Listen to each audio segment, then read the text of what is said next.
Welcome to Narrative Chronicles. In today's video, we're diving into one of history's most chilling and enigmatic events, the Loudun Possession. Prepare to be transported back to 17th century France, where a small town was gripped by a terrifying wave of hysteria, demonic possession, and unimaginable lunacy. Join us as we unravel the intricate web of mystery surrounding the Loudun Possession, exploring the eerie events that unfolded, the key figures involved, and the profound impact it had on the world. Whether you're a history enthusiast, a lover of the supernatural, or simply curious about the darker corners of human experience, this journey into the depths of Demoniac Descent promises to captivate and intrigue. So, sit back, turn down the lights, and let's venture together into the heart of one of history's most disturbing tales. Welcome to the Loudun Possession, a demoniac descent into lunacy.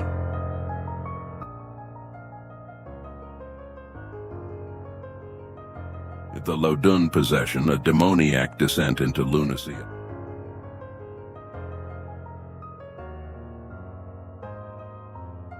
Dark cloud over Loudun. In the year 1634, the silent town of Loudun, France, was the unlikely center of one of the most harrowing episodes of mass hysteria and demonic possession ever recorded. The Ursuline convent, once a sanctuary of peace and mercy, was engulfed by a maelstrom of supernatural horror. What started as murmurs of eerie shadows shifting aimlessly across moonlit walls skyrocketed into a chilling climax of unearthly shrieks and convulsions that echoed through the night. It was as if an infernal symphony, orchestrated by malevolent forces, had seized control of the nuns within its boundaries. The possession takes grasp Mother Jeanne des Anges. The abbess, once the epitome of calm piety, was now a tragic figure. Her writhing body on the cold stone floor and her eyes, now burning embers of unimaginable terror, depicted a soul tormented beyond earthly understanding. Sister Agnes, known for her angelic voice that once brought comfort to many, now emitted guttural blasphemies that chilled the very marrow of those who heard her. Her voice, distorted and otherworldly, seemed to emanate from the depths of hell itself. The other nuns, once embodying tranquility and grace, were transformed into a nightmarish tableau of chaos. Their hands, previously engaged in prayer and service, now clawed desperately at the air. Their faces, twisted into inhuman expressions of terror, were a stark contrast to their former serenity. They spoke in a cacophony of growls and gibberish, a language that seemed to be channeled from the damned. Panic, thick and suffocating, spread throughout the convent and spilled over into the town, engulfing all in its path. Whispers of a demonic pact. As news of the possession spread, it reached the ears of Father Michel, a stern and resolute exorcist renowned for his unwavering faith. His presence brought little comfort to the terrified townspeople. Upon his arrival at the convent, he was met with an oppressive coldness that seemed to seep into his very soul, a harbinger of the infernal struggles that lay ahead. With thunderous pronouncements, Father Michel began the exorcism rituals, his voice reverberating through the hallowed halls. The scenes that unfolded were enough to test the sanity of even the most devout. The nuns' bodies convulsed violently, their limbs contorting in ways that defied human anatomy. Obscene blasphemies spewed from their lips, their words so vile they seemed to curdle the blood. Amid this chaos, a shocking accusation emerged from the possessed nuns, an accusation that pierced the veil of piety and pointed to a most unexpected target. Father Urbain Grandier, a charismatic and controversial priest. A scapegoat or a mastermind? Father Urbain Grandier, known for his progressive views and sharp intellect, had long been a thorn in the side of the Church's rigid dogma. Now he found himself at the center of a storm of accusations. Whispers and rumors quickly escalated into a full-blown witch hunt. The townspeople, who once revered him, now viewed him as a vessel for demonic influence, a conduit through which darkness had infiltrated the convent. Grandier vehemently denied the accusations, his voice a beacon of reason amid the rising tide of religious fervor.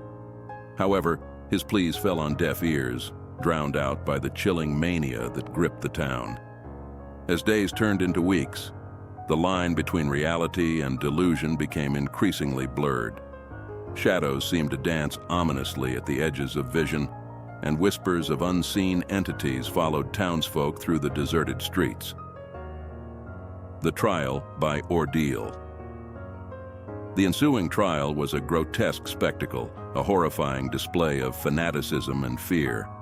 Grandier was brought before a tribunal, his fate sealed not by tangible evidence but by the feverish testimonies of the possessed nuns. Their accounts, rife with fantastical details of demonic pacts and unholy rituals, painted a chilling picture of malevolence and deceit. Even more terrifying were the nuns' contortions and convulsions during the trial, their twisted voices spewing forth accusations. Was this genuine possession, or a carefully orchestrated performance to solidify their fabricated web of deceit? The answer remained as elusive as ever, cloaked in a shroud of fear and uncertainty, a grisly end but lingering questions. Despite his fervent protests, Grandier was found guilty of witchcraft, his fate sealed by the fervent declarations of the nuns. On a crisp autumn day, under a sky heavy with leaden clouds, Grandier was condemned to the flames. His agonized screams echoed through the town square as he was burned at the stake, a grim reminder of the perils of unchecked belief and the power wielded by those who exploit it. Yet even Grandier's gruesome demise did not dispel the lingering doubts. Was the Loudun Possession a genuine display of demonic power, or was it a tragic case of mass hysteria fueled by religious fervor and personal vendettas? Perhaps the truth lies somewhere in the murky depths between faith and fear. Maybe the possession was a meticulously orchestrated performance, a power play within the convent's walls that spiraled out of control, leaving a trail of devastation in its wake. The haunting legacy. The events of Loudun continue to cast a long shadow, a chilling reminder that the line between faith and fear is perilously thin.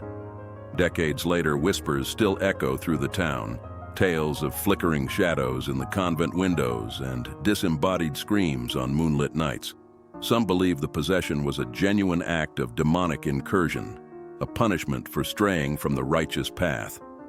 They point to the nuns' inhuman contortions and unearthly voices as undeniable proof.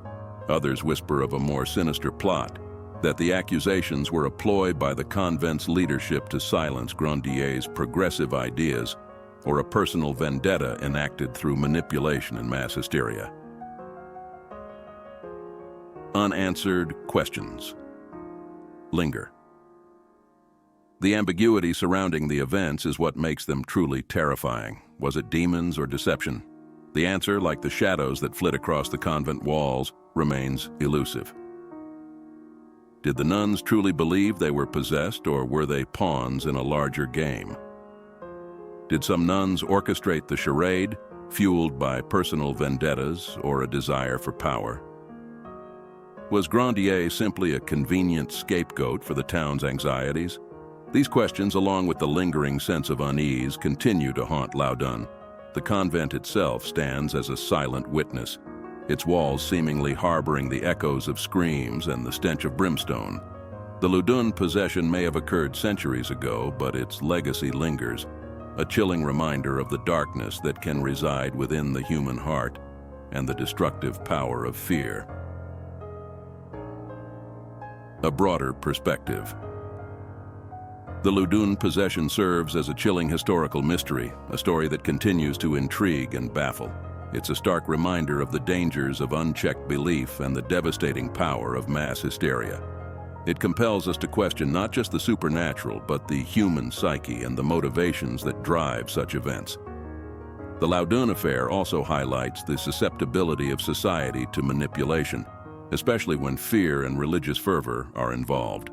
In the broader context of history, the Loudun Possession is not an isolated incident. Similar events have occurred throughout the ages, where fear and superstition have led to tragic outcomes. The Salem witch trials in the late 17th century are another stark example of how mass hysteria can grip a community, leading to unjust persecution and execution. The story of Loudun also raises important questions about the role of authority and power in such events. How do those in positions of power manipulate fear and belief to their advantage? In Loudun, was the convent's leadership complicit in the possession narrative to strengthen their control, or were they themselves victims of the hysteria they helped perpetuate? As we reflect on these events, it becomes clear that the Loudun Possession is not just a tale of demonic intrigue, but a complex narrative that encompasses themes of power, fear, and human psychology. It challenges us to consider how easily the lines between reality and illusion, faith and fanaticism, can blur, leading to devastating consequences. The legacy of Loudun remains a powerful reminder of the fragility of human perception and the potent influence of fear. It urges us to remain vigilant against the forces that seek to exploit our deepest anxieties and to question the narratives imposed upon us, whether by supernatural claims or by those who wield authority. In the end, the story of Loudun is a testament to the enduring power of mystery and the human capacity for both belief and skepticism. It is a haunting chapter in the annals of history, one that continues to resonate and provoke reflection centuries after the last embers of Grandier's pyre have faded into the past.